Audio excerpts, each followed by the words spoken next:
Semana pasada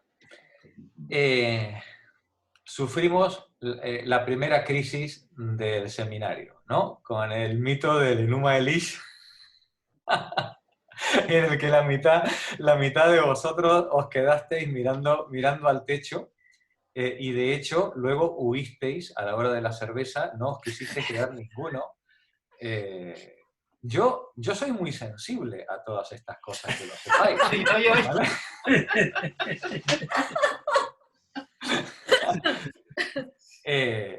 Y es verdad que, en fin, que la cosa era dificultosa porque son todos montones de dioses de los que no habéis oído hablar en vuestra vida, nombres raros, pero...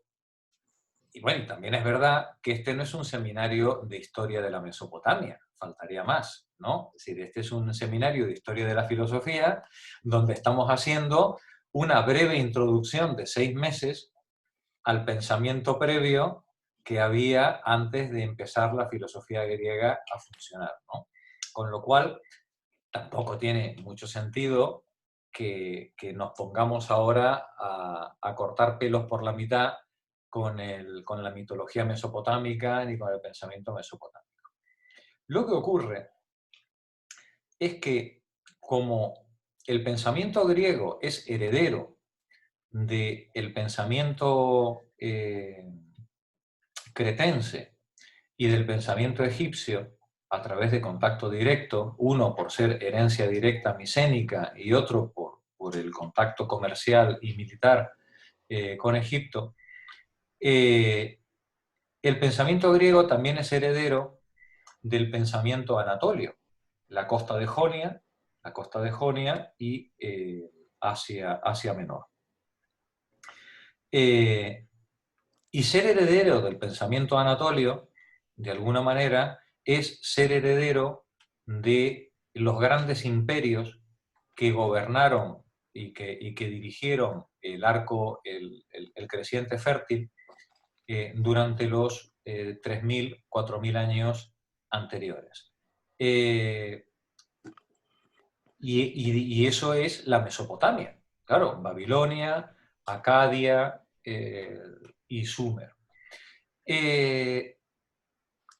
Cuando yo os propuse entrar en el Enuma Elish, como la cosmología o la cosmogonía mesopotámica primigenia, la sumeria, luego adoptada por los acadios, era porque buena parte de esa mitología luego va a pasar transfigurada y con nombres cambiados, cambiando los nombres a los dioses, va a pasar al pensamiento griego, de la misma manera que buena parte de la mitología egipcia también va a ser asumida tanto en el pensamiento griego como en el pensamiento anatolio, y a través de los hebreos va a llegar a nosotros el pensamiento griego a través de los hebreos y de Roma, va a llegar a nosotros cristianizado en forma de toda esa pléyade que ahora tenemos de santos, santones, vírgenes, es decir, dando vuelta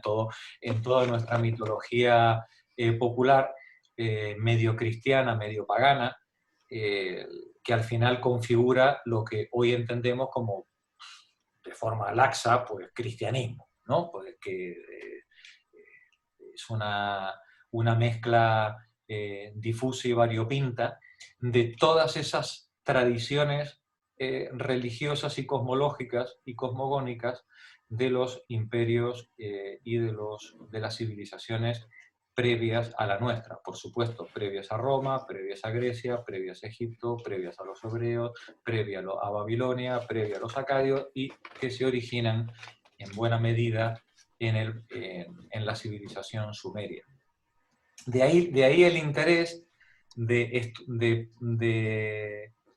hincarle el diente a 3 o 4 mitos fundacionales de los sumerios, porque cuando luego vayamos estudiando, inclusive hasta Platón, ¿no? Cuando luego estudiemos a Platón, vamos a ver muchas de las propuestas mitológicas que Platón cree que son herencia, como diríamos, puramente griega, ¿no? Que van a ser griegas, es decir, no son más que un copia y pega desfigurado de la manera de entender el mundo y las relaciones con los dioses y con las fuerzas de la naturaleza en las civilizaciones anteriores. Bueno, dicho lo cual, lo siento mucho, os tragasteis el Enuma Elish y hoy os vais a tragar el mito de Inanna y el descenso y el descenso a los infiernos. Vosotras no vais a tener que descender a los infiernos, pero que sepáis que el mito de Inanna es un mito mistérico, es un mito de una tremenda fuerza simbólica que ha ido dando tumbos a lo largo de la sabiduría popular de las sucesivas generaciones y ha llegado hasta nosotros. En series de televisión cutres como esas de Dark o todo esto, ¿no? Pues al final, pues todos estos mitos terminan siendo regurgitados y dados la vuelta y vomitados de otra forma, pero en el fondo es la mitología mesopotámica. El mito de Inanna, el descenso de Inanna a los infiernos, aparte de ser un mito de una gran belleza poética, decía, tiene una gran fuerza mistérica. Inanna, que es la todopoderosa en la superficie de la Tierra, no tiene bastante con eso. Y decide ir a marcarle el territorio a su hermana, Ereshkigal, que es la que gobierna en el inframundo. Y en este descenso de Inanna al infierno, de Inanna al mundo de los muertos, ella, para poder entrar, tiene que hacer una serie de sacrificios. Tiene que ir entregándose, tiene que ir entregando sus poderes a medida que va descendiendo, a medida que va pasando las puertas del infierno, las 7 puertas que la hermana le ha hecho pasar, tiene que ir desnudándose de cada uno de sus atributos divinos y de sus poderes, hasta que finalmente, en su enorme ambición, cuando consigue llegar cara a cara con su odiada y aborrecida hermana, está desnuda. Y en el momento en el que está desnuda, es un cacho de carne que ante el poder de su poderosísima hermana, la reina de los infiernos, no puede hacer absolutamente nada. Y la hermana es como que le dice, ya te tengo. Y ahora que ya te tengo, la asesina y la cuelga de un gancho. Así, ¿vale? En plan gore total.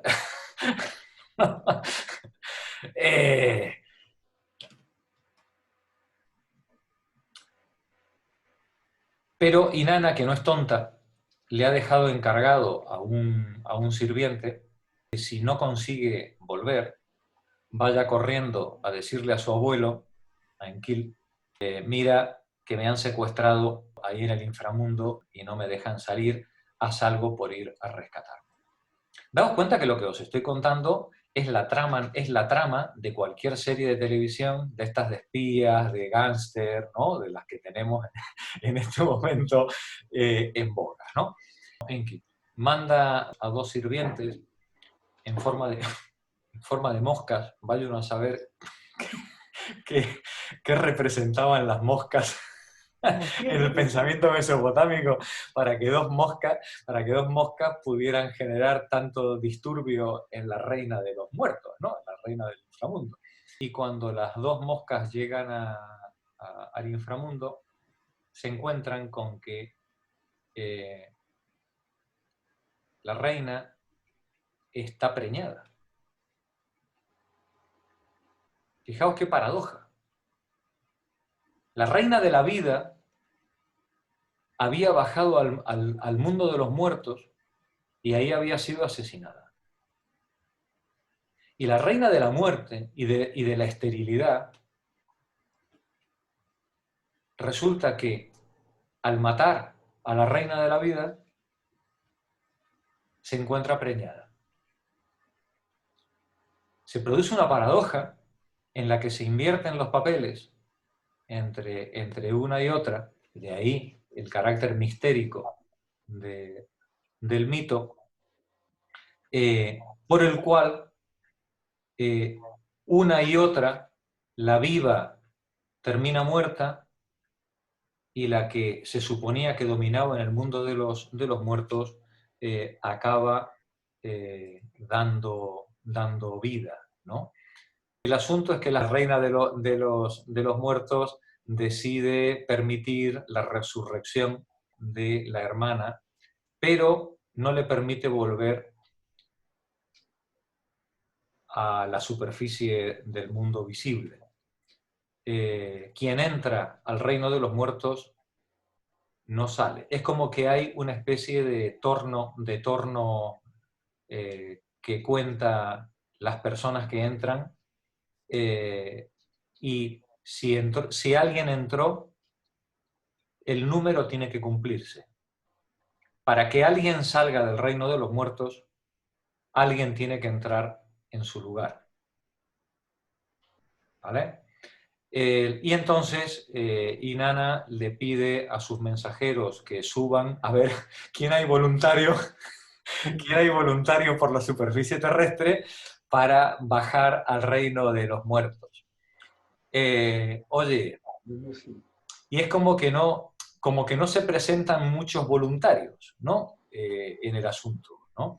Y de pronto Inanna se encuentra con que su marido, que se había quedado viudo, y que ella pensaba, pobrecito, qué apesadumbrado debe estar con mi muerte, resulta que el marido no solamente ha ocupado su lugar, sino que además el tío vive a cuerpo de rey, ¿no?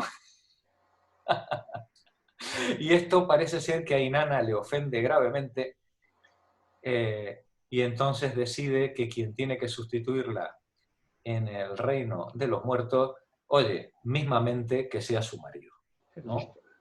Que para lo sinvergüenza que ha demostrado ser, no se merece otra cosa.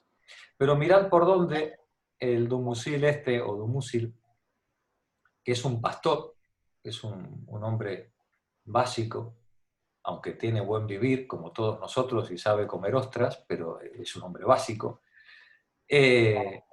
Cuando le hacen bajar al mundo de los muertos, el tipo empieza a llorar como una plañidera,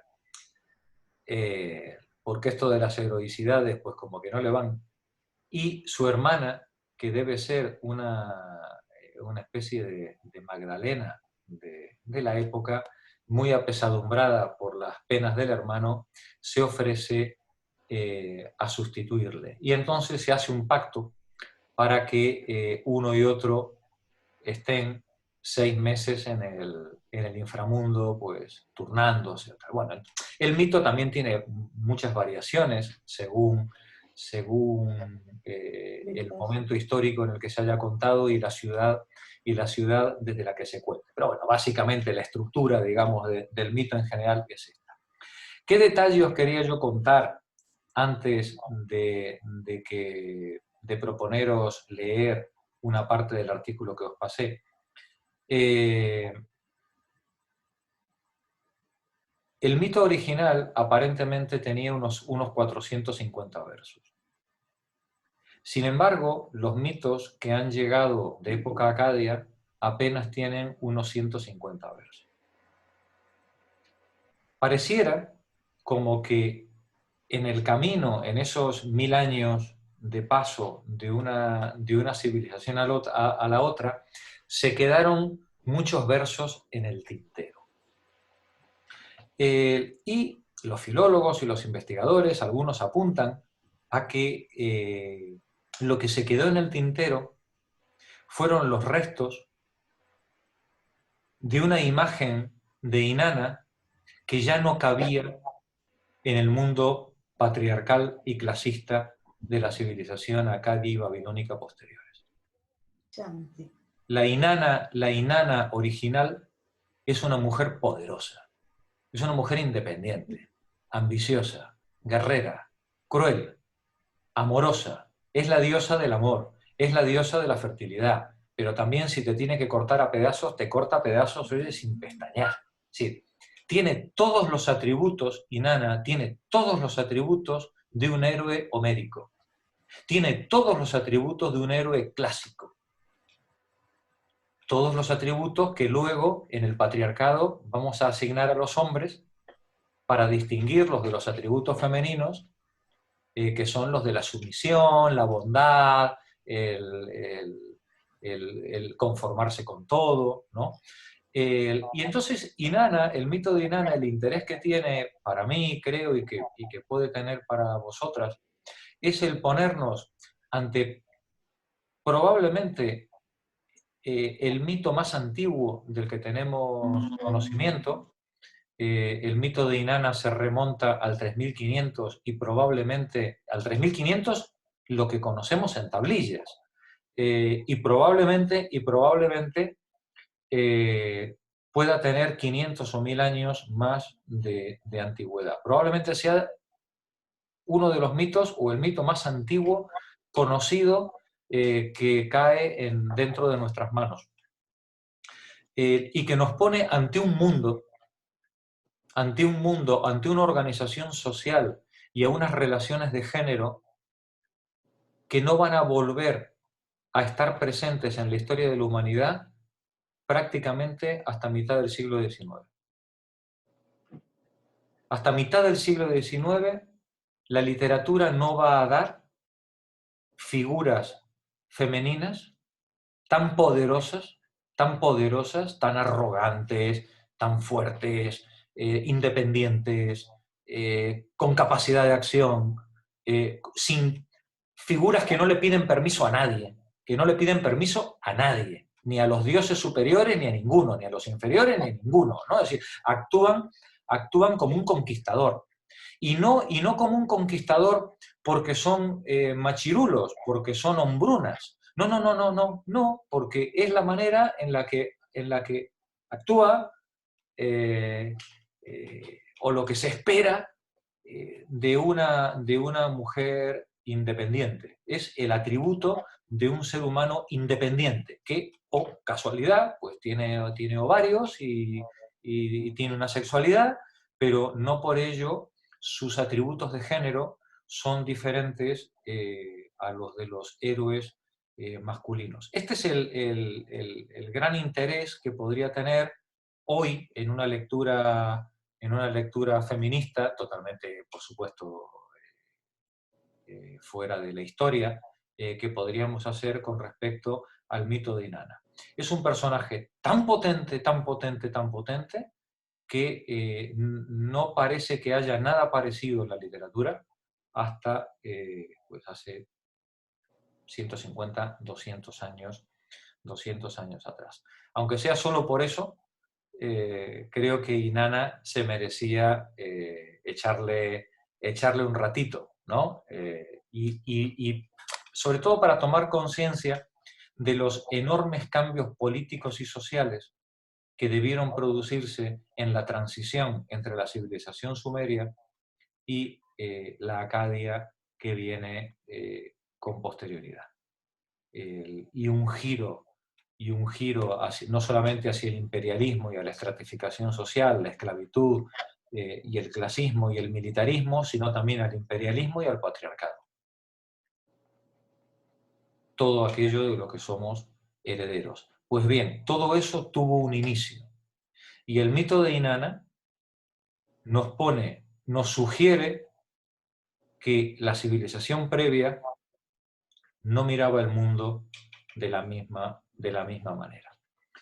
Bueno, os invito a que leamos este texto de Inanna, donde la autora de este artículo, que es muy interesante, hace una serie de reflexiones. Ahí tenéis el texto completo del descenso de Inanna,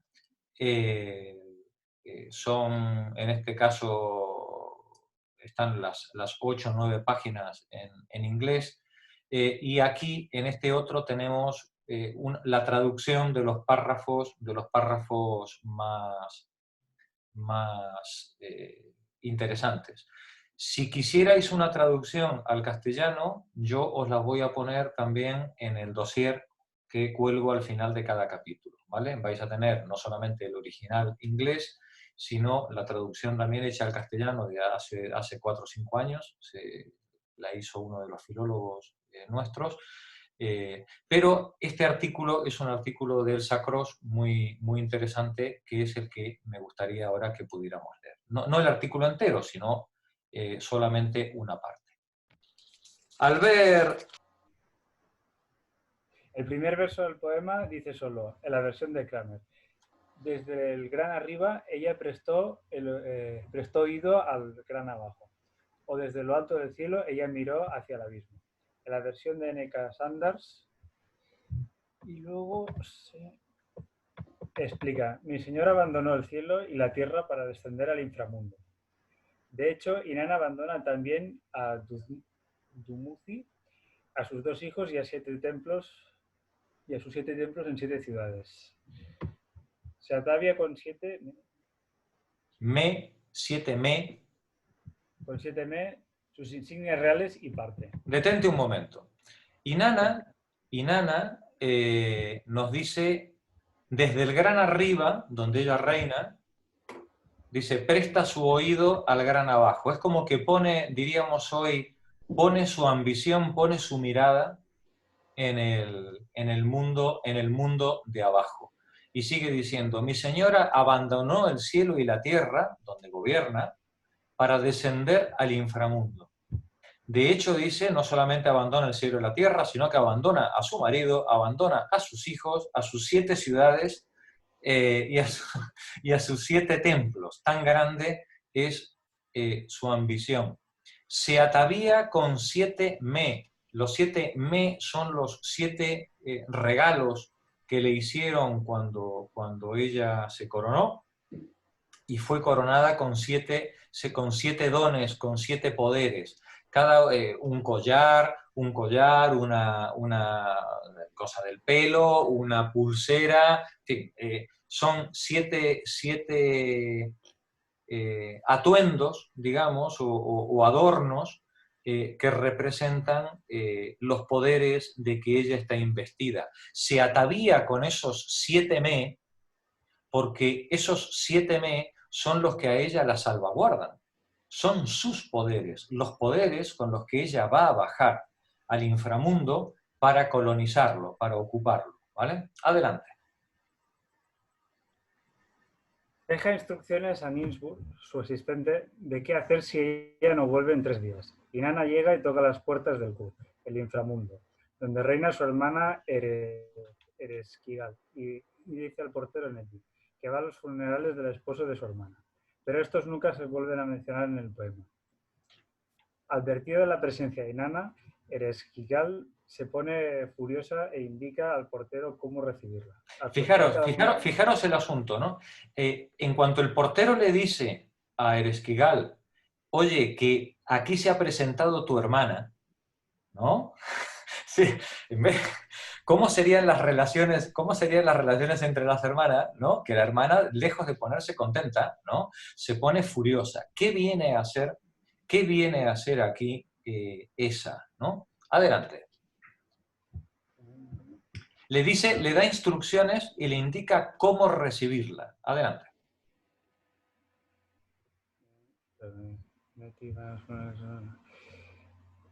Se pone furioso e indica el portero. Al cruzar una de las 7 puertas, Inanna será despojada de sus 7 me. La apertura de las puertas ha de ser tan estrecha que la obligue a entrar inclinada y desnuda. Cuando llega finalmente al centro del Kur, los Anuna, o jueces del inframundo, la condenan a muerte. Vale. Entonces, cuando ella, digamos, ella le ordena al portero que le haga pasar por cada una de las 7 puertas. Para poder pasar cada puerta, ella tiene que entregar una ofrenda. Cada ofrenda que entrega es uno de sus me, ¿vale? Y en cada uno de sus me entrega cada uno de sus poderes. Y además la humilla haciéndola pasar inclinada, para dejar claro que quien tiene la autoridad es quien manda en el inframundo. Y entonces el poema de Eresquigal, el poema dice que Eresquigal, adelante, fijó sobre Inanna el ojo de la muerte, habló con ella la palabra de la ira, profirió contra ella el grito de la culpa, la derribó. Inanna se convirtió en un cadáver, un pedazo de carne podrida, y fue colgada de un gancho en la pared. Al no volver Inanna, Ninsburg sigue instrucciones y pide ayuda infructuosamente a los dioses Enlil, Nana, el abuelo y el padre de la diosa. Va después con Enki, el abuelo, que siempre protege a Inanna. Él forma dos criaturas que envía al Kur convertidas en moscas, con instrucciones de consolar a Erisquigal, que tiene dolores de parto. En agradecimiento, ella le da lo único que le piden, el cadáver de Inanna, al cual asperjan, rocían, fumigan con agua y el alimento de la vida que Enki les ha dado. E Inanna resucita. Un segundín. Está bien, Albert. Continúa. Creo que está por ahí Alberto. Adelante, Alberto. ¿Se me oye bien, no? Sí. Vale. Los jueces dicen... Sí, ¿no? Sí. Vale. Los jueces dicen que si sale del Kur tiene que dejar a alguien en su lugar. Inanna asciende acompañada de los Gaia, no lo veo bien. Gaia, 7 demonios encargados de llevarse a quien va a sustituirla. Ella impide que se lleven a Ninsugur y a sus hijos, que la reciben acongojados y en ropas de duelo, pero permite que caigan sobre su esposo Dumuri al encontrarlo muy sentado en el trono y sin ninguna muestra de congoja por ella. Dumuzi huye y los Gaia empiezan una larga persecución hasta atraparlo finalmente. Fijaros si Eresquigal tiene mala leche, que cuando le dice, está bien, te tienes que ir a buscar a tu sustituto, pero no se fía de ella. Le manda con 7 sicarios, ¿no? Los siete gallas estos, ¿no? Para asegurarse de que alguien va a volver al infierno, ¿no? Ante la salida de Inanna. Adelante, Alberto. Hay lamentaciones por la muerte de Dumuzi, de gran belleza poética, de la propia Inanna, de la madre y de la hermana de él, llamada Gestinana. Al final, Inanna decreta que Dumuzi pase 6 meses en el inframundo y 6 en la tierra, cuando su hermana Gestinana lo reemplazará en el reino de los muertos, puesto que ella lo ha pedido. De esa manera... No ha acabado de lograr. De esa manera seguirán alternándose. Seguirán alternándose cada año. El poema termina con una alabanza a Eresquigal, la diosa del reino de los muertos. Gracias, Alberto. Continúa, Cristina.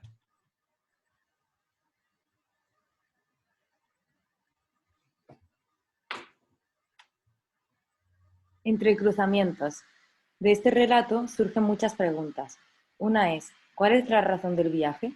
Si se descarta que Inanna vaya a los funerales del esposo de Eresquigal, que jamás se ven y son obviamente un pretexto, otra razón probable para el descenso es lo que responden Enlil y Nanna, abuelo paterno y padre de ella, cuando Ninsugur les pide ayuda. Dicen, mi hija anheló el gran arriba, y Nanna anheló el gran abajo. La que recibe los me del inframundo no regresa, la que va a la ciudad oscura se queda allí. Implican que Inanna no se ha contentado con su propio dominio, sino que quiere también el de Eresquigal. ¿Podría ser? Quizás es lo que despierta la ira de esta diosa ante la presencia de Inanna, que ha recibido ya la mejor parte, siendo diosa de la tierra y el cielo, en tanto que a ella le han dado como herencia la casa del polvo. La Eresquigal, esto es lo que explicaría la respuesta iracunda de Eresquigal cuando se entera de que la hermana va a por ella, no decirle, pero es que no tienes bastante. Es que encima de que a ti te dieron el cielo y la tierra cuando a mí me dieron el mundo subterráneo y del polvo. Encima además me quieres quitar esto, ¿no? Adelante, Cristina. Pero otra pregunta es, ¿qué ocurre en el encuentro de las dos hermanas? Cada una ejerce sobre la otra la acción que le es propia. Kikal da muerte a Inanna, pero cuando los enviados de Enki en forma de moscas van a rescatarla, la diosa del inframundo tiene dolores de parto. Parece improbable que dé a luz, pero si Inanna, a diferencia de Istar, no produce con su partida una infertilidad en el mundo natural, sí parece volver fértiles a los poderes de la muerte. La diosa de la vida muere, la diosa de la muerte pare. La diosa de la vida muere, la diosa de la Entrecruzamiento de vida energía. muerte, ¿no? Mientras la diosa de la muerte pare, ¿no? Se produce esa paradoja, ¿no? En el mundo, en el inframundo. Adelante, Cristina. Este entrecruzamiento de energías apunta hacia una peculiar unión de contrarios que ha tenido lugar. Ereshkigal es implacable, pero se conmueve cuando las criaturas de Enki la consuelan y les concede lo que quieren. Por otro lado, Inanna es benigna, pero no duda en engendrar a la muerte a Dumuzi, a pesar de que lo ama, como castigo. Inanna condena a muerte a Dumuzi con los mismos poderes y palabras que Ereshkigal ha usado contra ella. Eso y que pueda decretar la alternancia de Dumuzi y Gestinan en el Kur. Indica que ha logrado un dominio sobre la vida y la muerte que antes no tenía, puesto que no pudo siquiera evitar su propia muerte. Más bien, esta parecía haber sido el medio para adquirir ese poder. Inanna es alguien que ha vencido a la muerte. ¿Cómo? Tal vez convirtiéndose en ella. Recordemos que el final del poema es una alabanza a Ereshkigal. Quien ayuda a Inanna a salir del inframundo es su abuelo Enki, el dios de la sabiduría. El poema El árbol Ulupu describe el enfrentamiento del propio Enki Momentito. Ahí. con los poderes del inframundo, de modo que él ya conoce el camino. Por otra parte, recordemos que Enki ha dotado a Inanna con el poder de todos los Me, las ordenanzas y atributos de poder. En un mito como este hay muchas lecturas posibles, y otra de ellas ve la necesidad de que también descienda al inframundo el poder generador complementario, Dumuzi. Esto hará sentido en el contexto de ritos de fertilidad que exigían en la sociedad sumeria, pero de ninguna manera agota el contenido mítico del poema. Si entre los Me que Enki otorga a Inanna está el de Hierodula celeste, la personalidad de la diosa no se limita a este papel. El mito refleja un ideal de diosa y de mujer mucho más completo. Sigue Pepa Martínez. ¿Cómo? En el mito y los rituales de Istar, la figura semítica posterior en un milenio a Inanna, que será más violenta, vulgar y promiscua, tendrán mayor importancia los aspectos de la sexualidad y la fertilidad. Fijaros, ¿no? Es decir, estamos hablando del mito de Inanna, que es sumerio, pero cuando este mito se reescriba 1000 años después en forma de Istar, o 500 años después en forma de Istar, vamos a cambiar buena parte de los atributos de Inanna, ¿no? Y la Istar va a tener, pues, mayores atributos sexuales, ¿no? Adelante. La versión acadia describe cómo al descender Istar al inframundo, el toro ya no cubre la vaca, ni el carnero a la oveja. Es similar a la sequía que provoca el enojo de Demeter en el mito de Eleusis. Eleusis, es que no lo veo bien. Cuando su hija Core ha sido raptada por Hades. En el descenso de Inanna hay una muy breve mención a una sequía, pero no por la ausencia de ella, sino de Dumuzi. Cuando desaparezca tu cayado de pastor, los Gaia provocarán que todo se seque. Que la figura de Inanna no responda a esta dinámica sigue subrayando el hecho de que tiene otro significado predominante. Las versiones posteriores trivializan la búsqueda de Inanna y en una de ellas Istar llega a descender al inframundo para rescatar a Tamuz, el Dumuzi babilonio, lo cual resulta más sentimental y asimilable, pero indica hasta qué punto el aspecto profundo de Inanna se había perdido ya. En esta, la sexualidad aparece como una faceta complementada por otras, tal como reflejan los poemas Es esposa y amante y también madre, gobernante y demás, pero su verdadero carácter se muestra con la aventura del descenso.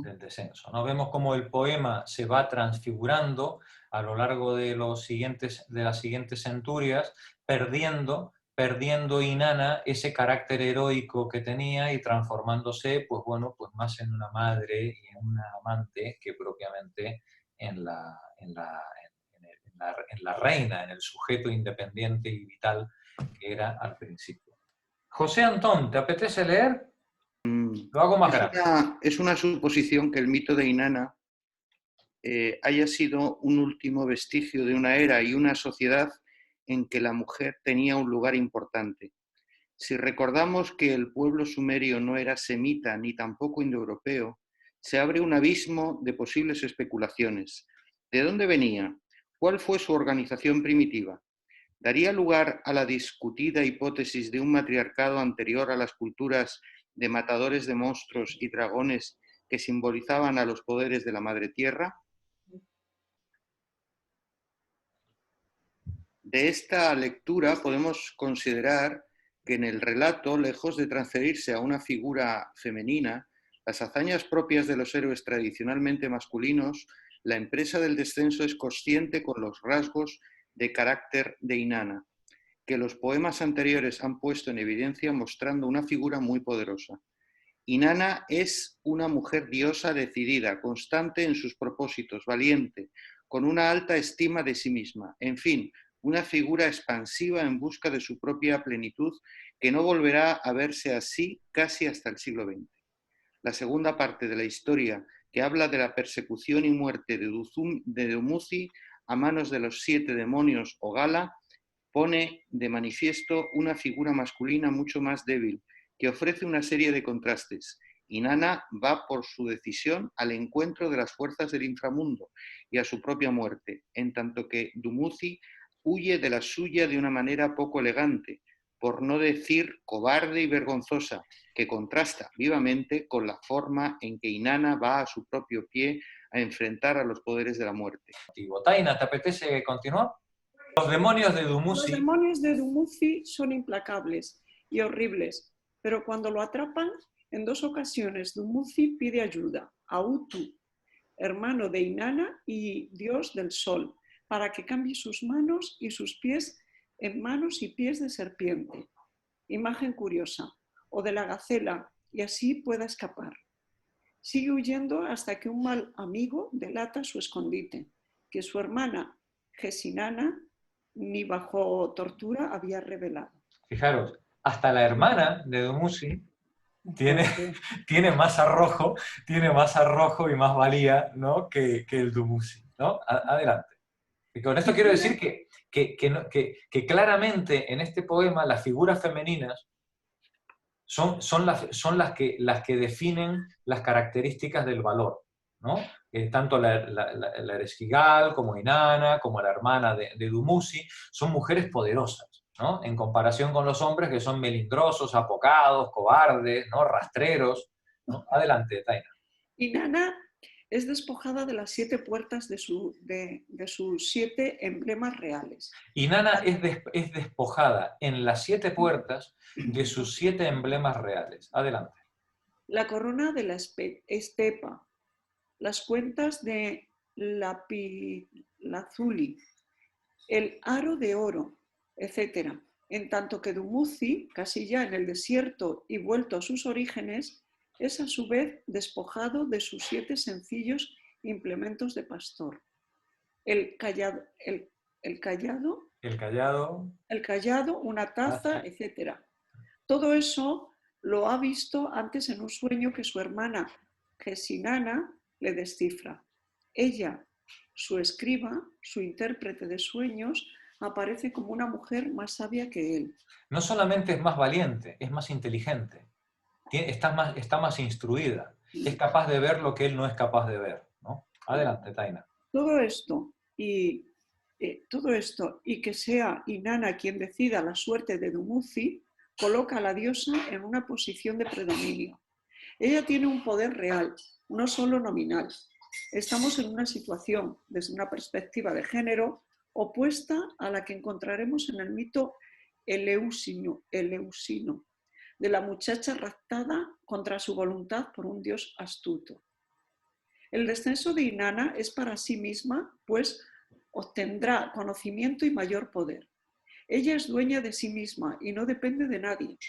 Más bien, todo gravita alrededor de ella, pero no es el caso de Dumuzi.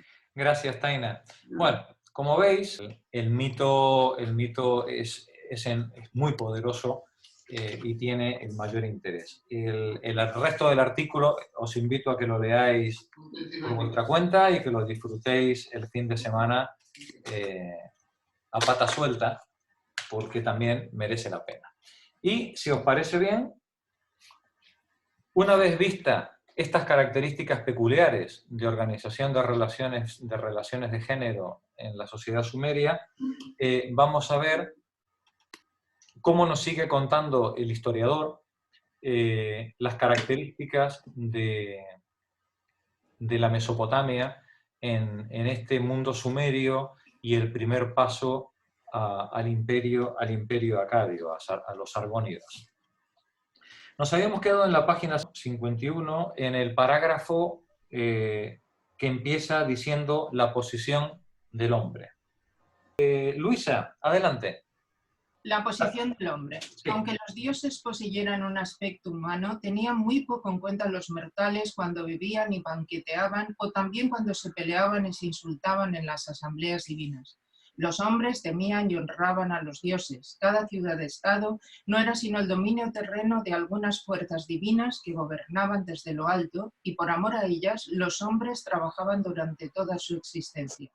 Una vez muertos, hombres y mujeres tenían que ir a una oscura y triste tierra donde se congregaban los espíritus de los muertos. Semejantes concepciones se adecuaban a una tierra que hacía poco que había alcanzado el nivel civilizado gracias a un duro trabajo, donde el clima era áspero, donde los peligros de inundaciones y de enfermedades repentinas eran siempre inminentes, inexplicables e irreparables con los medios de que el hombre disponía. Estamos ante una religión, Luisa, compañeras, donde los dioses han creado los hombres, como veíamos en el Enuma Elish, para que les alimenten, ¿no? Los dioses son los servidores que tienen que hacer las ofrendas para alimentar a los dioses, pero a los dioses les importa un rábano lo que hagan los hombres luego en la tierra, ¿no? Es decir, lo único que les importa a los dioses es que hagan las ofrendas. Entonces el ritual, ya está. ¿Has cumplido con el ritual? Ya está, ¿vale? Es decir, todo lo demás carece de interés. Viven completamente de espaldas. Esto quiere decir que los dioses que representan fuerzas de la naturaleza, para los hombres son absolutamente incomprensibles e inmanejables. Visto desde el otro punto de vista, que es el punto de vista de los hombres viven ante una incertidumbre absoluta con respecto al destino, porque saben que su destino está en manos de esos dioses en forma de fuerzas naturales y de un destino inexorable, pero también saben que el hacha les va a caer encima en cualquier momento y sin necesidad de que haya ninguna razón, ¿no? Es decir, te va a caer pues porque te va a caer, ¿no? Es decir, ahora bien, siempre puede uno pensar que si te ha caído es porque algún rezo, alguna ablución o algún ritual no hiciste o no hizo alguien que tenías tú al lado, o algún hijo, o algún abuelo, o algún vecino, ¿no? Y entonces te va a caer el castigo, ¿no? Por no haberlo hecho.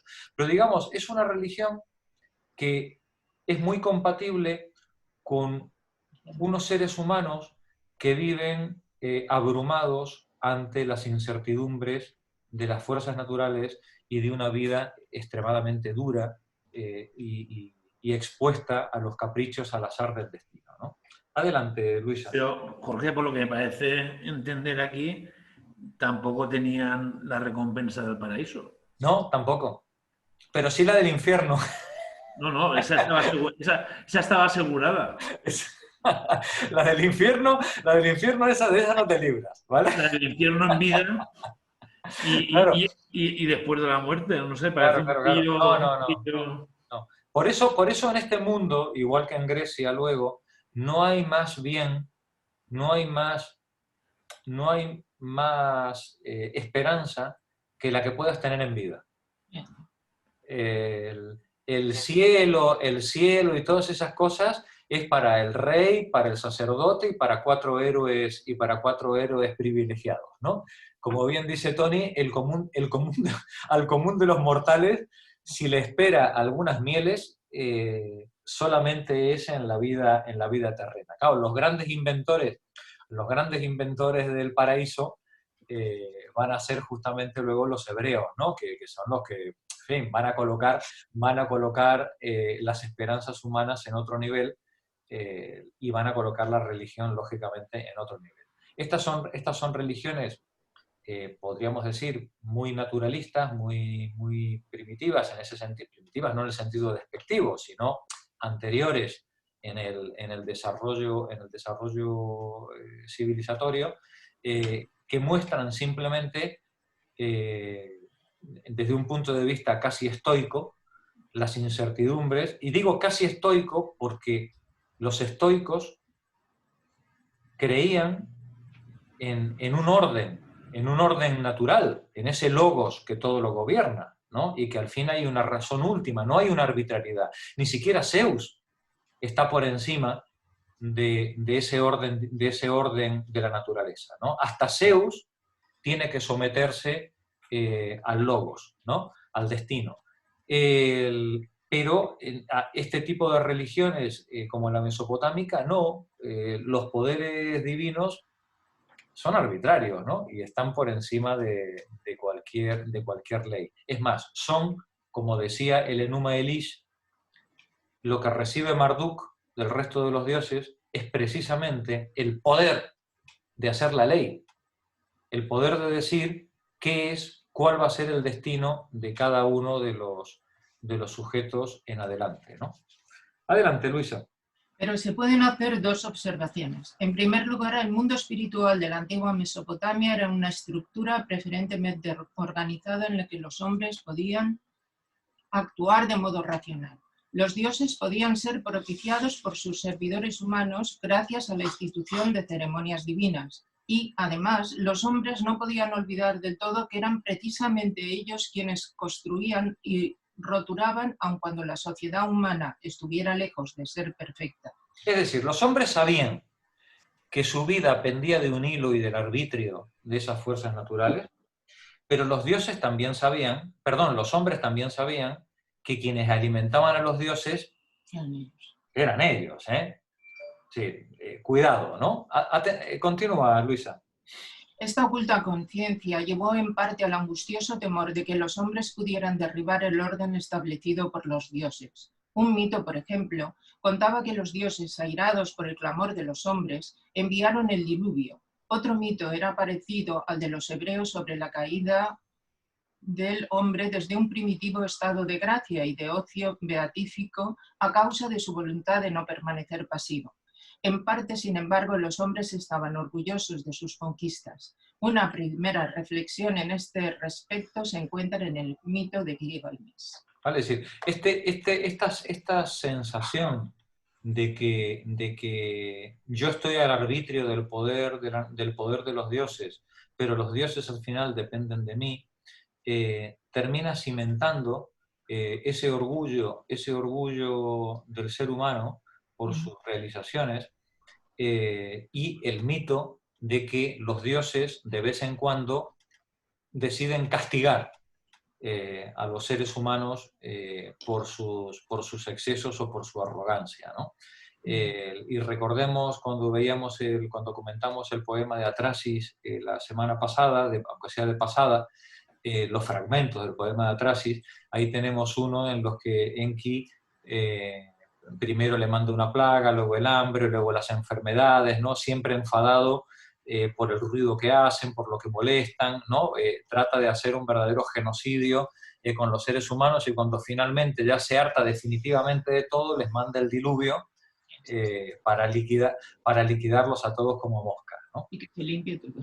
Y limpieza total. Digamos, este experimento de fabricar esclavos para que nos alimenten, oye, no ha salido bien, ¿vale? Es decir, vamos a liquidar a todos los esclavos y empezamos la historia de nuevo. José María, vamos a ver la epopeya de Gilgamesh.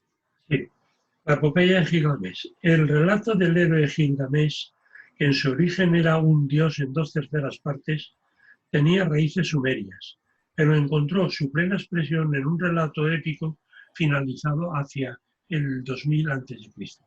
Después se difundió por todo el Próximo Oriente y excitó durante mucho tiempo la imaginación humana.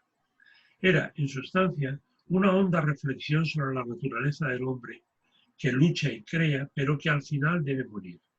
Gilgamesh era un legendario rey de Uruk, cuyas grandes murallas había erigido, pero trataba a sus súbditos con tal dureza que los dioses enviaron a un salvaje Enkidu para castigarlo. Gilgamesh, tan astuto como despiadado, no se enfrentó directamente a Enkidu, sino que le mandó una prostituta que domó a Enkidu con sus artes. Detente un momento porque esto hay que contarlo. Bueno, os invito a que este fin de semana leáis y disfrutéis el texto de Gilgamesh que os colgué entre los materiales, que es una verdadera joya literaria, y además la versión que yo os he colgado es una versión especialmente trabajada para hacerla fácil, ¿no? de leer, y la verdad que se disfruta mucho. Es una de las grandes piezas literarias, y esta versión está muy lograda, muy lograda. La tenéis ahí en PDF, disfrutadla. Bien, ¿qué es lo que pasa? Pues pasa que Gilgamesh es un rey tradicional. Estamos en el 2000, cuando el poema adquiere su forma definitiva. Seguramente, nos dice el autor, esto es de origen sumerio, el poema Gilgamesh, pero las tablillas que nos han llegado proceden ya de la forma definitiva adquirida en época acadi. Ya estamos ante una organización imperial, guerrera, patriarcal, con unas características seguramente pues sensiblemente diferentes a las previas sumerias. Oye, Jorge, ¿puedo hacer un comentario? Sí, claro que sí. Yo es que cuando leí esto del Gilgamesh este verano, me suena de que el amigo nació del barro. O sea, y esto es común a un montón de religiones, de que, bueno, tal. Y después también lo que me dio eso es que la mujer maligna es lo que lo corrompe, porque él estaba salvaje, por ahí vivía con las cabras y las gacelas y todo eso, y gracias a las artes de la mujer lo corrompe, ¿no? Y lo vuelve siempre. Entonces, claro, aquí está el mito de Adán y Eva. El sexo en Enkidu lo vuelve un corderito, podríamos decir. Sí. Es que esto el mito de Adán y Eva. Totalmente. Pero mucho más que eso. Ahora vamos a ir desgranándolo, porque el tema de Enkidu tiene su gracia, en fin. El asunto es que Gilgamesh, decía, es un tirano, es un déspota despiadado, soberbio, brutal, maltrata a sus súbditos, y los súbditos, que no hacen más que hacer plegarias a los dioses, finalmente algunas de estas plegarias llegan a los dioses, y los dioses deciden castigar a Gilgamesh por su soberbia y por el maltrato que hace a los buenos siervos, que son finalmente los que hacen las ofrendas, que es de lo que viven los dioses, ¿no? Entonces, es como decir, oye, tío, no te pases con estos muchachos que al fin y al cabo son los que nos dan de comer, ¿no? A todos. Oye, voy a decir una cosa desenfadada. Es que tengo aquí el librito y me lo fui subrayando y le enseñó lo que es una mujer. Durante 7 días, o sea, de fantasía, permaneció erecto. 7 días. O sea, 7 días. ¿Cómo se llama la medicina esa que dan las pastillas Viagra. estas que están ahora de moda? El Viagra. El Viagra, otra que Viagra, ¿sabes? 7 días lo tuvo. Diapismo. ¿Cómo sería la señora? Vamos, ¿qué artes no pondría en juego? ¿No? Bueno, efectivamente, los dioses, creo que es Inanna, Ishtar creo que es la que, no recuerdo el poema exactamente, bueno, creo que es Ishtar la que decide mandar a Enkidu. Y lo fabrica efectivamente a partir del barro y crea pues una especie de hombre lobo, ¿no? O sea, Enkidu es una bestia, ¿no? Pues un salvaje, precisamente representa todas las fuerzas de la naturaleza absolutamente indomables, ¿no? Y Gilgamesh, que para eso es rey, ¿no? Y astuto como una serpiente, dice, yo me voy a enfrentar yo a esa mala bestia, ¿no? Le mando una señora, le mando una señora que lo deje tranquilo, y una vez que lo deje tranquilo, pues ya iré yo a hacer lo que tenga que hacer, a lo que tenga que hacer con él. Y efectivamente, digamos, la moraleja del cuento en la parte de Enkidu es cómo esa mujer termina haciendo de la mala bestia de Enkidu un señor civilizado, ¿no? Es decir, lo lleva a las aguas de la civilización y lo somete a la ley, a la norma, ¿no? En este caso, si lo siento por las lacanianas, no es la ley del padre, sino el bruto sexo carnal, ¿no? El que lleva a la ley al pobre Enkidu. Pero sigue siendo muy patriarcal. Bastante. Fieras y convencerlas y llevarlas por... Uf, qué cansado. Bastante, muy cansado. El trabajo... A partir del 7º día, claro. Sí, a partir del... Se cansó. Pero es muy cansado esto de civilizar a la mala bestia que tienes al lado. Adelante, José María, continúa. Sí. Podemos quizá entender esta sujeción como una ejemplificación del paso del género humano del estado de barbarie al de civilización. Convertido en hombre, Enkidu se vistió con ropas y se dedicó a proteger el ganado contra lobos y leones. La mayoría de este poema épico narra las heroicas aventuras de Gilgamesh y Enkidu contra numerosos monstruos. En Gilgamesh y Enkidu, después de una pelea, se hacen amigos. Y se van de copas. Y se van de copas. Se hacen amigos y se van de copas. Y se hacen amigos en un plan fraterno al estilo militar, ¿no? Son los amigos que se hacen en las peleas de bar y en las peleas de cacería, ¿no? Son estos amigos que estrechan el lazo y se hermanan enfrentándose a aventuras o a seres inferiores, ¿no? El caso es que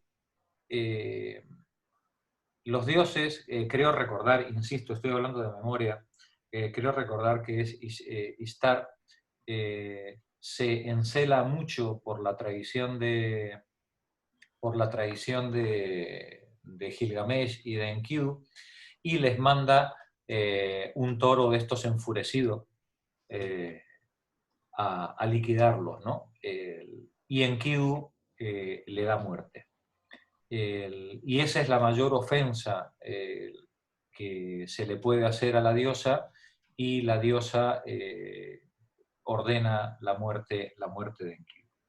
A partir de ese momento, Gilgamesh, que hasta ese momento era una mala bestia dictatorial, despótica, arbitraria, Gilgamesh, ante la muerte de Enkidu, toma conciencia de su fragilidad humana.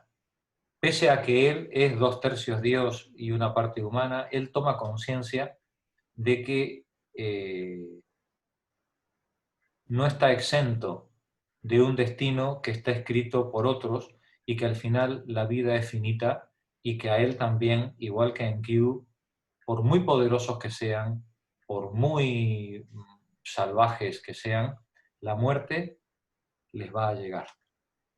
Y comienza una parte trágica del poema, que es la persecución de Gilgamesh en la búsqueda de la inmortalidad. Vamos a seguir leyendo. Adelante, José María. Sí. ¿Quién, amigos, dice Gilgamesh, es superior a la muerte? Solo los dioses viven por siempre bajo el sol, pero los hombres tienen sus días contados. Todo lo que conquisten no es sino viento.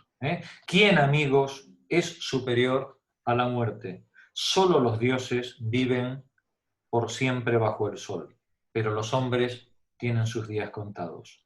Todo lo que conquisten no es sino viento. ¿No recordáis? ¿Esto no os trae a la memoria a la Biblia? ¿No? Dices, del polvo venimos, ¿no? Como es, nada somos sino polvo, ¿no? Es decir, esa conciencia trágica de un destino mortal inexorable, ¿no? Continúa leyendo Xavier. Gracias, José María. Y, por tanto, mientras tengan vida, que conquisten al menos un nombre. Si lo único que nos está seguro, destinado, es la muerte, por lo menos conquistemos un nombre, que quede memoria. Si no hay paraíso, lo decía antes Tony, creo que era, ¿no? Si no hay paraíso y lo único que nos está reservado en este mundo es la muerte, por lo menos que quede de nosotros la memoria. Ahí tenéis al héroe griego, romano, puesto en pie, ¿no? Buscando que la memoria perdure en las generaciones siguientes, ¿no? Adelante, Xavier. Durante el curso de sus hazañas, Enkidu ofendió a los dioses, en especial a Ishtar, y murió tras una larga escena de recriminaciones en su lecho de muerte contra los decretos divinos. Gilgamesh primero se entregó a lamentarse, pero después partió en busca de la planta de la vida eterna, para devolverle la vida a su amigo. Por último, Gilgamesh encontró a Utnapishtim, el Noé original, el cual le contó la historia del diluvio y le indicó cómo apoderarse de la planta de la vida, en el fondo del mar. Gilgamesh consiguió arrancar la planta, pero la perdió en el viaje de regreso, y la planta acabó siendo presa de una serpiente. Los muertos, en resumen, no pueden resucitar. Vale, este resumen que acaba de hacer el autor con tan poca gracia viene a decir que después de la muerte de Enkidu, Gilgamesh se dedica a buscar algo que una profetisa de estas, no sé cómo se llama, tiene otro nombre, estas personas que hacen oráculos, ¿no? ¿Cómo? Pitonisa. No, tienen... Pitonisa. Pitonisa, eso es, una pitonisa. Pitonisa. Una pitonisa. Le dice a Gilgamesh que puede encontrar el remedio para la muerte en una planta que está, pues no me acuerdo dónde, ¿no? Entonces él en el fondo del mar, en algún lugar, ¿no? Entonces él va en busca de esa planta. Y en busca de esa planta, él se encuentra con este Utnapishtim, que es el nombre creo yo que es el nombre acadio del nombre sumerio que es Atrahasis, que es el nombre del poema que vimos la semana pasada. Atrahasis es el Noé mesopotámico al cual uno de los dioses salva, indicándole, extraperlo, indicándole que va a haber un diluvio y que se prepare con su mujer y sus hijos y una nave, que construya una nave donde meta una pareja de cada animal, porque va a venir el diluvio y va a extinguir a todas las especies vivas que hay sobre la Tierra, ¿no? Él se encuentra con este Atrahasis o Utnapishtim, y es este Utnapishtim el que le indica a dónde tiene que ir a encontrar la planta. Y finalmente, cuando Gilgamesh la encuentra y vuelve, creo recordar, no tengo ahora bien en la memoria el poema, creo recordar que se queda dormido y en el momento en que se queda dormido, una serpiente, fijaos qué curioso, la serpiente, otra vez un símbolo que va a volver a aparecer una y otra vez de forma reincidente hasta nuestro presente. Esa serpiente malvada le roba la planta de la inmortalidad. Será por eso que las serpientes cambian de piel, renovándose una y otra vez a partir de entonces. Le roba la planta de la inmortalidad y se hunde otra vez en el agua y lo deja a Gilgamesh absolutamente desolado, con la conciencia de que ante la muerte solo se puede uno resignar, ¿no? Estaba leyendo, Xavier, continúa, Xavier, por favor. Cuando después tropecemos con la civilización griega, encontraremos otro héroe semidivino, Aquiles, que luchó en la guerra de Troya y perdió en ella a su amigo Patroclo. En este punto podemos establecer un parangón entre las características peculiares de dos civilizaciones diferentes, tal y como se reflejan en sus poemas épicos, la epopeya de Gilgamesh y la Ilíada. En el relato de Gilgamesh, la historia es más pobre y tiene menos unidad artística. Es más ingenua y más tosca, en especial en las escenas de la prostituta. Los monstruos desempeñan un papel predominante en las aventuras de Gilgamesh y se insiste sobre las emociones y las pasiones, más que en la razón, como ocurre en cambio en la Ilíada. Está bien, gracias, Xavier. Continúa, Mercedes.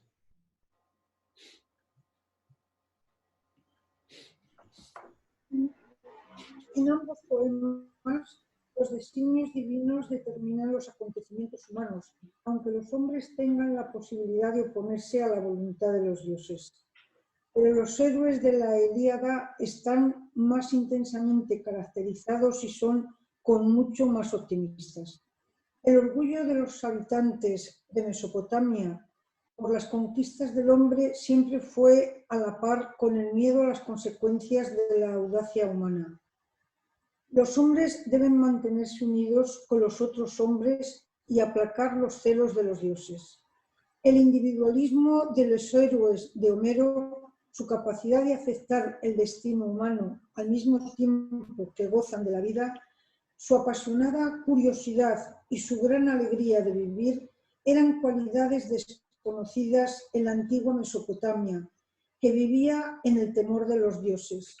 Sin embargo, al comparar el desconocido mundo de Gilgamesh con un mundo que la mayoría de nosotros conocen mucho mejor, hay que guardarse de infravalorar demasiado la épica más antigua. Desde el punto de vista poético, fue una construcción magnífica y psicológicamente refleja un pensamiento realmente civilizado sobre las características del género humano. Gracias, Mercedes. Cuando leáis el Gilgamesh, y de verdad no voy a dejar de insistiros en si podéis este fin de semana o cuando... Además se lee muy fácil, en un par de horas os lo habéis comido, es una maravilla. Cuando lo leáis, vais a percibir el intenso humanismo, el intenso sentimiento trágico que hay detrás de esta magnífica construcción poética. Y cuando toméis nota de que estáis ante un texto que hemos recibido del 2000, 2200 antes de Cristo y que probablemente tiene otros 2000 años detrás de historia, creo que vais a sentir algo muy parecido a la admiración, ¿no? sobre unos congéneres, unos compañeros de viaje en esta historia humana que eran como nosotros. Eran exactamente iguales que nosotros, con los mismos miedos, con las mismas preocupaciones, los mismos prejuicios que nosotros. En el Gilgamesh quizás sea la primera obra poética absolutamente humana de la que tengamos conocimiento, y expresa exactamente las mismas preocupaciones que puede tener el ser humano en la actualidad. Por eso, de ahí creo yo que adquiere el carácter de clásico, ¿no? Precisamente en la medida en la que, saltando 4.000 o 5.000 años de historia, sigue, como decía Marx en el prólogo del Capital, de te fabula narratur, a ti se refiere esta historia, ¿no? Al final el Gilgamesh también está hablando de nosotros, ¿no? De nosotras. Paco, continúa tú, por favor. Los resultados de la civilización. Nacimiento de las clases sociales, 3000 a 2000 antes de nuestra era.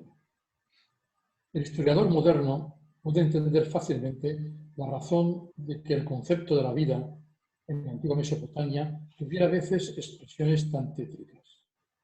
No solo la propia obra de crear una civilización impuso terribles cargas sociales a sus creadores, sino que los posteriores desarrollos durante el tercer milenio se reprodujeron mediante transformaciones que costaron inmensos sacrificios. Al describir la antigua civilización mesopotámica, hay que considerar, aunque sea brevemente, esta evolución, porque la estructura de la sociedad sufrió grandes transformaciones en tiempos de Hammurabi, 1700, y por consiguiente también cambió radicalmente el modo de pensar.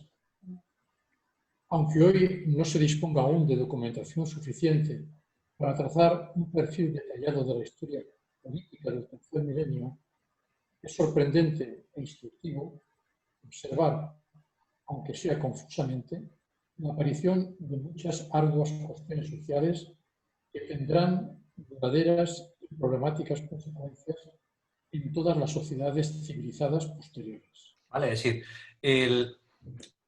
aunque lo que nos ha llegado como modelo babilónico es lo propio de una civilización posterior, la que empieza a partir de Hammurabi, que es lo que todos tenemos en nuestro imaginario, ¿no? Cuando nos imaginamos Babilonia, los jardines colgantes, ¿no? Pues, bueno, pues eso que tenemos en nuestra imaginación es casi persa, a diferencia de esta civilización sumeria en la que estamos tratando de fijar la vista. Y tiene mucho interés ser capaces de comprender la evolución política, la evolución social en las relaciones sociales y relaciones de producción que se dio en ese paso del neolítico al Estado sumerio, a la ciudad-Estado sumerio, y de la ciudad-Estado sumerio al imperialismo sargónida y luego al mundo babilónico. Es verdad que es la misma geografía, y es verdad que hay una continuidad histórica y cultural del año 4000 al año 1000, pero en esa continuidad histórica y cultural hubo profundos cambios en la organización social, la organización económica y de género, que merece que prestemos un poco de atención a ella para comprender cómo el mundo fue cambiando a la par que unas instituciones se iban implantando en detrimento de otras, ¿no? Sigue leyendo, Julio. Las consecuencias inmediatas de esta diferenciación fueron la explotación económica y la agitación social. Aumentaron las leyes que regulaban las relaciones sociales y económicas y que reprimían la opresión ilícita. Hicieron su aparición los conflictos armados entre los estados, conflictos que condujeron a imperialismos que a su vez produjo una clase militar y sistemas burocráticos para gobernar los estados más vastos nacidos de las conquistas.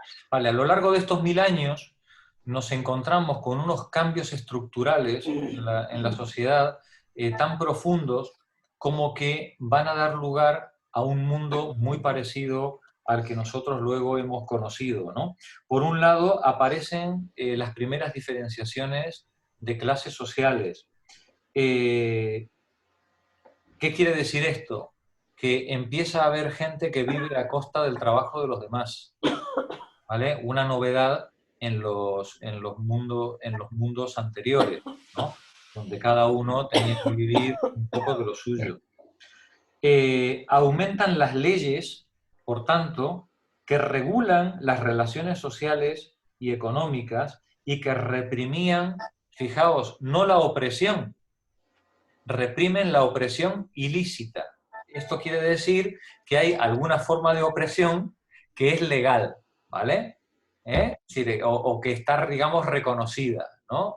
Se puede tener esclavos, se puede tener sirvientes, se puede tener asalariados, pero no les maltrates o no les mates, no les pegues, tortúrales poco, no sé, ¿vale? Dentro de un orden, ¿no? Dice, e hicieron aparición los conflictos armados entre los estados, sobre todo entre las ciudades-estado. Aparecen conflictos armados entre ciudades-estado que tienen su origen en el choque entre los espacios, diría Hitler, entre sus espacios de interés de unos estados con respecto a otros, sus ámbitos económicos imprescindibles. ¿Cómo se llamaba, Albert? Espacio vital. Espacio vital. Ay, que no me salía la palabra, ¿no? Sí. Hitler lo llamaba espacio vital. Pues bien, pues estos enfrentamientos entre ciudades-estado se producen cuando los espacios vitales se solapan. Y el espacio vital de un estado empieza o choca contra las fronteras del espacio vital del otro. Hacen aparición estos primeros conflictos armados, conducen estos enfrentamientos armados al primer imperialismo. Seguramente el famoso Sargón será el primer imperialista de la historia conocida, ¿no? Hace su aparición una burocracia administrativa que se apoya sobre la escritura, sobre la capacidad de la escritura, que se ha desarrollado 1000 años antes, y una casta, ellos aquí lo llaman él una clase militar que junto con la clase burocrática o con la casta burocrática van a formar las estructuras del Estado y de ese Estado imperialista, guerrero, que va ya a dibujar para siempre la historia de la faz de la Tierra. Todo lo que nosotros conocemos hoy, pues probablemente en época de Sargón se inventó. Menos el iPhone y 4 chorradas más. ¿Vale? El resto en época de Sargón quedó ya todo trazado, ¿no? Hay un continuo histórico donde lógicamente siempre el poder va asociado a la religión, ¿no? Pero hay una lucha permanente entre quién manda, ¿no? Si la autoridad es el rey o la autoridad al final tiene que comer de la mano del templo, ¿no? Hay un continuo en la historia humana de separación iglesia-estado, que en España no hemos sido capaces de zanjarla todavía, esa separación de iglesia y Estado, pero digamos, en ese continuo, lo que nos está contando el autor es que en esta época, entre el 3000 y el 2000, estamos en los orígenes o en los inicios de ese intento de diferenciación, ¿no? entre las distintas funciones que gestionan el poder. ¿El poder dónde reside?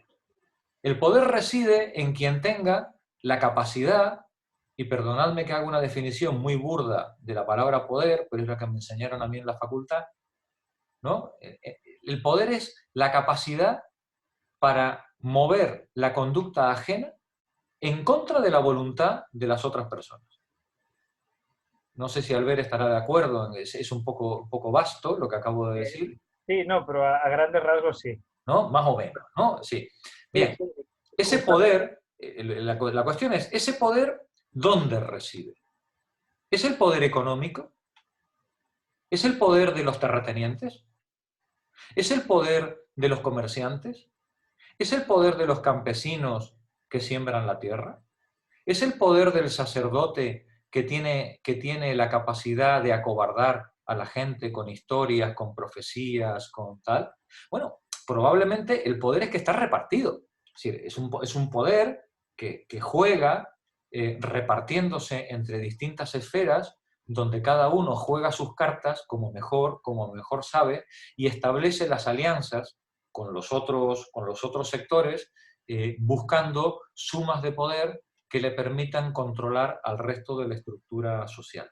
Pero el poder no es una cosa ni abstracta ni una idea platónica, ¿no? Es una cosa muy concreta que se apoya en cuestiones materiales muy concretas, ¿vale? Lo que ocurre es que en la sociedad neolítica ese poder está repartido, porque el chamán no está especializado. El chamán, al fin y al cabo, es un campesino más que tiene dotes proféticas, entre otras cosas porque seguramente el pobre será un psicótico y tiene alucinaciones, y entonces los otros creen que habla con los dioses y no sé qué. Bueno, de alguna manera, pues el chamán más o menos va vendiendo la moto, y si consigue que le regalen 2 ruedas de chorizo, eso es lo que se ha llevado, pero el chamán al final tiene que vivir del campo que cultiva. El chamán no consigue vivir a la espalda del resto de sus compañeros de aldea.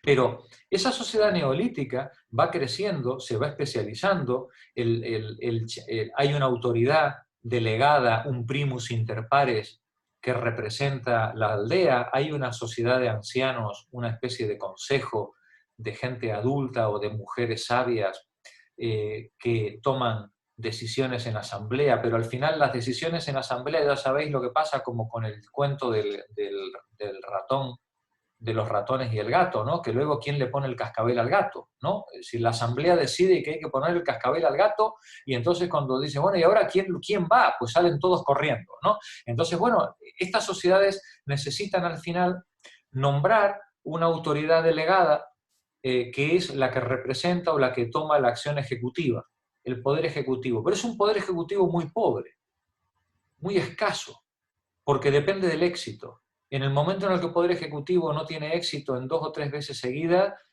o se muere rápido o lo sustituyen. Pero vemos como una sociedad, digamos, ya tenemos al chamán, tenemos al poder ejecutivo, tenemos una asamblea, va evolucionando hacia formas cada vez más evolucionadas. En la sociedad sumeria, en la sociedad-estado sumeria, probablemente estamos ante una sociedad fuertemente igualitaria todavía, con una escasa estratificación y una escasa especialización. Hay especialización en cuanto a la función económica, hay quien se dedica a unas cosas y quien se dedica a otras, y sobre todo hay un proceso de urbanización. Ese proceso de urbanización lleva a una especialización en la organización. Y entonces habrá quien arregle carreteras, quien se ocupa de las acequias, que a veces al principio se haría por turnos.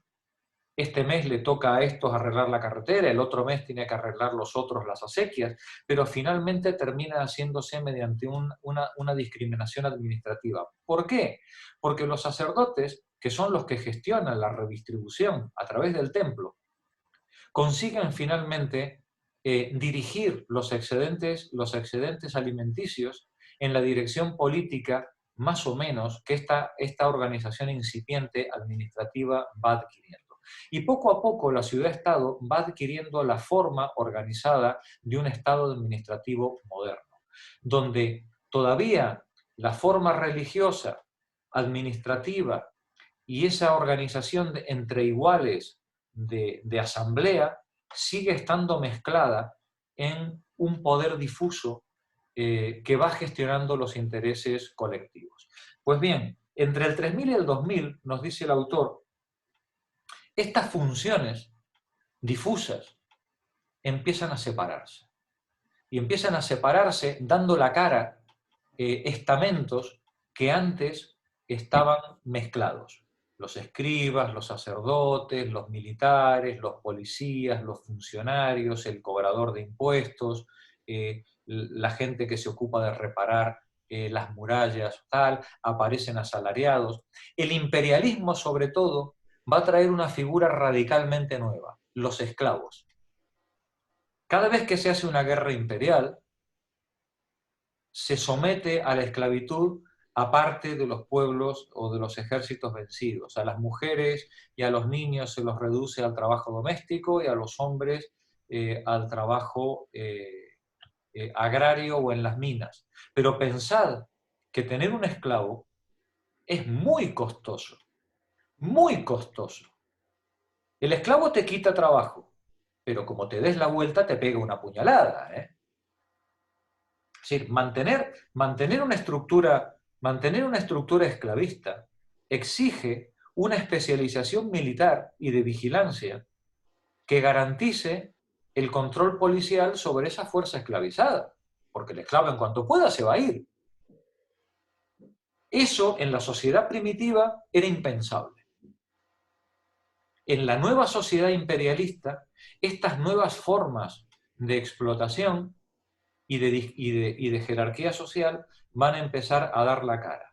En la misma medida en la que empieza a haber excedentes de producción importantes que permita sostener a partes de la población a expensas de la parte de la población que produce alimentos o que produce riqueza natural. Pero bueno, y llegamos a las 6:30. Y llegamos a las 6:30. Yo creo que es buen momento para dejarlo aquí. Jorge. Adelante, adelante. A ver, algún comentario. Cuando se hablaba antes del papel del templo, como estabais comentando ahora, en esta etapa del tercer milenio, del tercero al segundo milenio antes de nuestra era, hay que pensar que el templo ejerce muchas funciones. En la línea esa del poder difuso del que tú hablabas o del que estábamos comentando, ejerce muchas funciones que no son estrictamente religiosas tal y como las entendemos nosotros. Claro. Es decir, lo que entendamos desde la mirada del siglo XXI sobre lo que es religioso lo deberíamos revisar. Estamos muy acostumbrados a pensar en religiones en clave de dogmas, de credos, normas a seguir y ya está, y la religión es una forma de explicar el mundo. Y de organizarlo. Y de organizarlo, es decir, en la medida que lo interpretas, lo organizas. Para eso se hacía.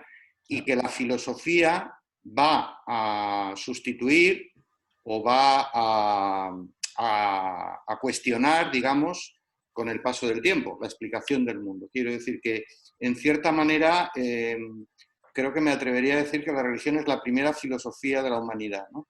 Totalmente de acuerdo, José, totalmente de acuerdo. Eso por un lado, es decir, los templos eran centros de almacenamiento y distribución de la comunidad, no forzosamente o fundamentalmente, estoy hablando del tercer milenio, en beneficio de la casta sacerdotal, aunque evidentemente pudieran vivir de ello, pero no fundamentalmente, sino que en algún sitio había que centralizar para hacer la distribución, etcétera, etcétera. Eran centros de sanación, eran centros de difusión cultural, es decir, los primeros centros donde se escribe son los templos, pero no porque Y José, y de lo que vivía el artesanado.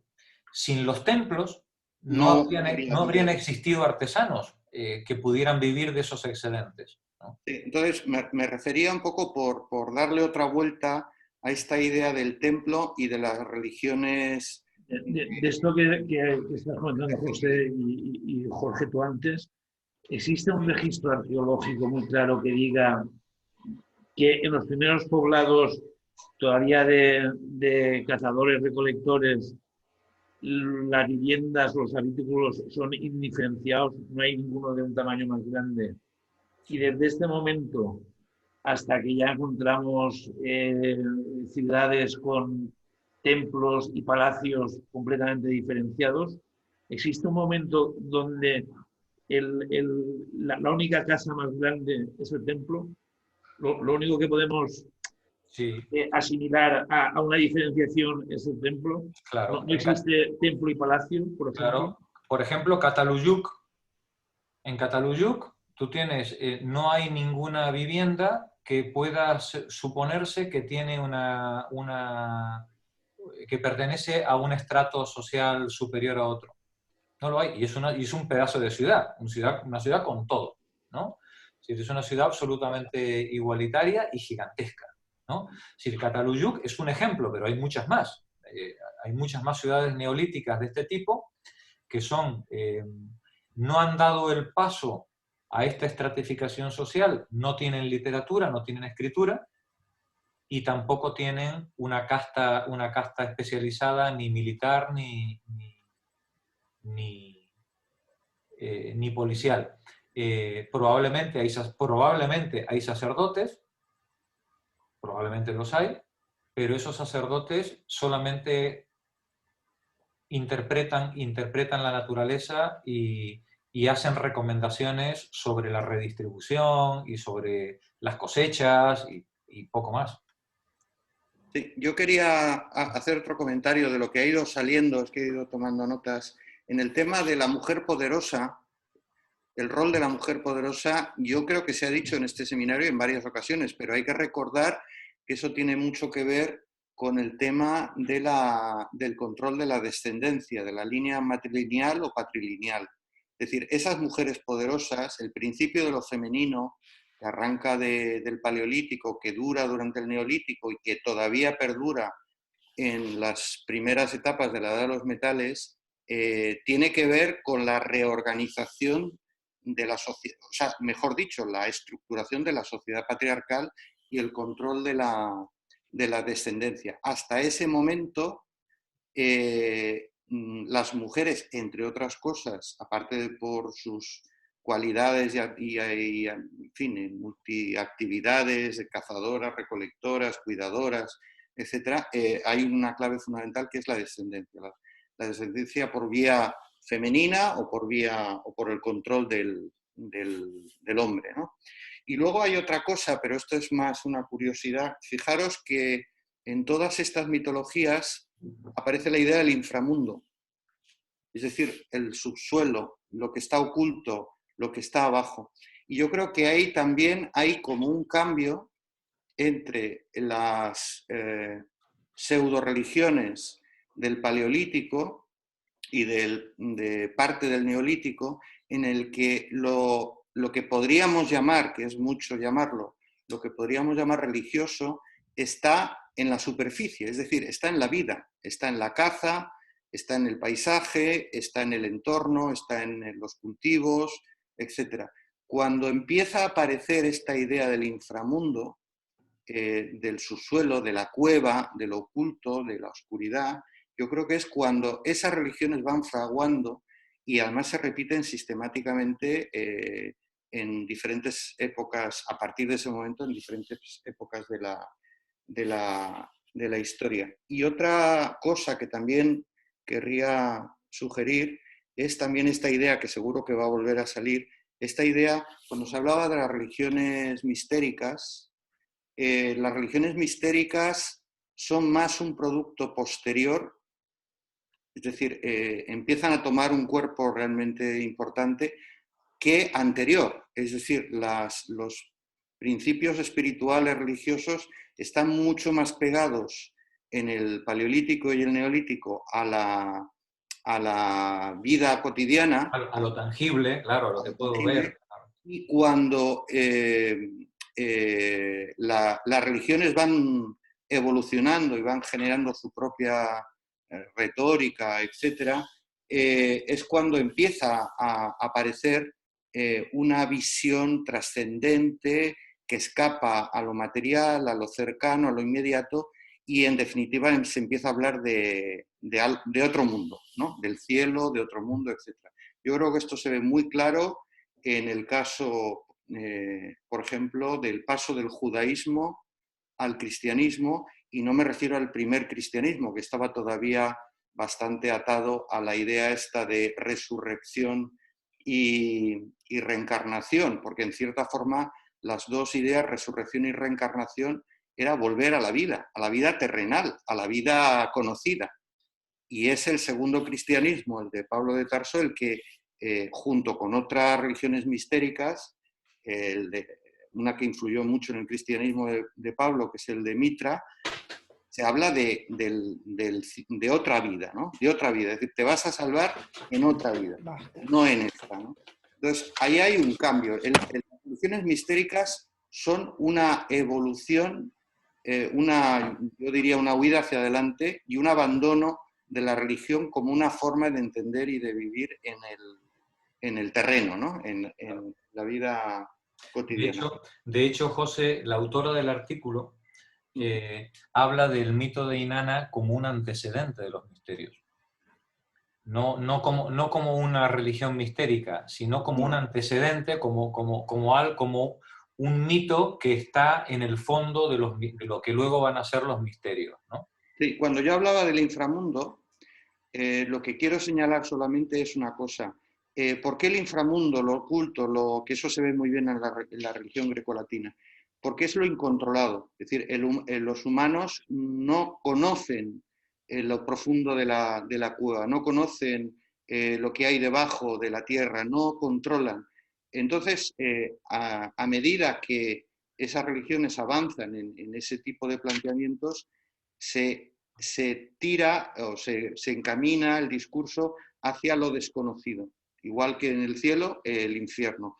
Hasta ese momento, la religión hablaba de lo conocido. Oye, y os quería recomendar una película con el tema del debate del templo y Egipto y cuando surgen las castas militares, el poder político y todo eso. Hay una película magnífica, antigua, porque yo creo que es de los años, probablemente de los años 70, que supongo que se podrá encontrar, Jorge es experto en esto. ¿Cómo se llama? Es una película polaca de los años 70 que se titula Faraón.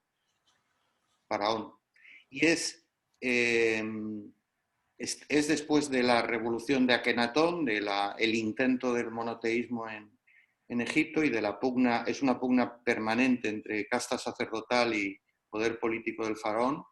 Es una reedición de esa pugna, no recuerdo exactamente el faraón, pero es posterior a Akenatón, y es una descripción magnífica de todo lo que habíais estado comentando, ¿eh? La lucha, el papel del templo, el papel del faraón, la creación de castas, de intereses contrapuestos y la mezcla de todo eso con la religión, el uso de la religión para, digamos, servir a los intereses de unos y de otros. Bueno, la semana que viene, chicas, terminaremos el capítulo. Hablaremos del Código de Hammurabi, hablaremos de la organización un poco estatal de Mesopotamia, y acabaremos la parte histórica de Mesopotamia. Y comenzaremos la lectura, si nos da tiempo, del libro de Mosterín para ver propiamente la cuestión filosófica y cultural que Mosterín trata con mucha más profundidad que este texto, ¿vale? Así que la semana que viene terminamos con este y tenéis preparado el otro. Y leeros el Gilgamesh, que os vais a acordar de mí. Vale, chao chicas.